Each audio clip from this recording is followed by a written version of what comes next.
Perkembangan sistem manajemen mutu. Perkembangan sistem manajemen mutu tidak lepas dari jasa para tokoh pengembang konsep mutu sebelumnya. Di antaranya adalah Edward Deming, Juran, Crosby, Ishikawa, dan beberapa tokoh lainnya.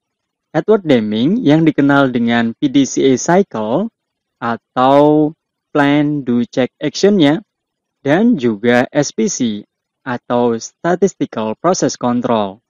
Juran yang mendefinisikan mutu sebagai fitness for use atau kelayakan untuk digunakan.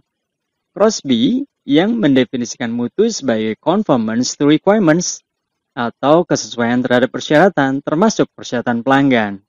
Ishikawa yang dikenal dengan fishbone diagramnya dan beberapa tokoh lainnya. Pada tahun 1987, Organisasi Internasional untuk Standarisasi atau organisasi yang dikenal dengan sebutan ISO menerbitkan sistem manajemen mutu ISO 9001 versi 1987. Kemudian pada tahun 1994, ISO 9001 tersebut direvisi ISO 9001 1994. Pada versi ini, standar tersebut dibagi menjadi 3, yaitu ISO 9001, ISO 9002, dan ISO 9003.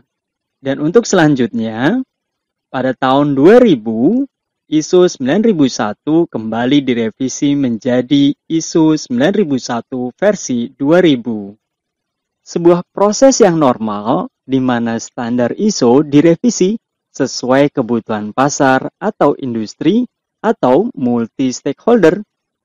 Sehingga, seiring dengan kebutuhan tersebut, pada tahun 2008, ISO 9001 direvisi menjadi ISO 9001 versi 2008. Hingga akhirnya saat ini yang berlaku adalah ISO 9001 versi 2015. Yang diterbitkan pada akhir tahun 2015. Hal ini membuktikan bahwa makna mutu sangatlah dinamis, meningkat seiring dengan peningkatan teknologi, kebutuhan, dan harapan pelanggan, serta para pihak berkepentingan lainnya yang relevan. Sehingga juga dibutuhkan sistem manajemen mutu yang mampu mengimbangi kebutuhan dan harapan tersebut. Jika kita melihat perkembangan tersebut, dapat kita lihat bahwa pada setiap versinya terdapat penekanan. Lalu, apa penekanan pada ISO 9001 versi 2015?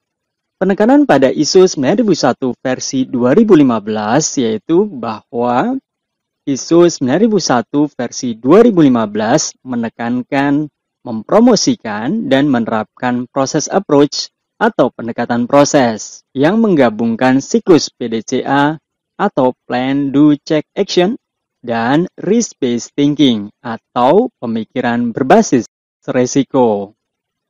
Secara konsisten, memenuhi persyaratan dan menangani kebutuhan dan harapan masa depan merupakan tantangan bagi organisasi dalam lingkungan yang semakin dinamis dan kompleks.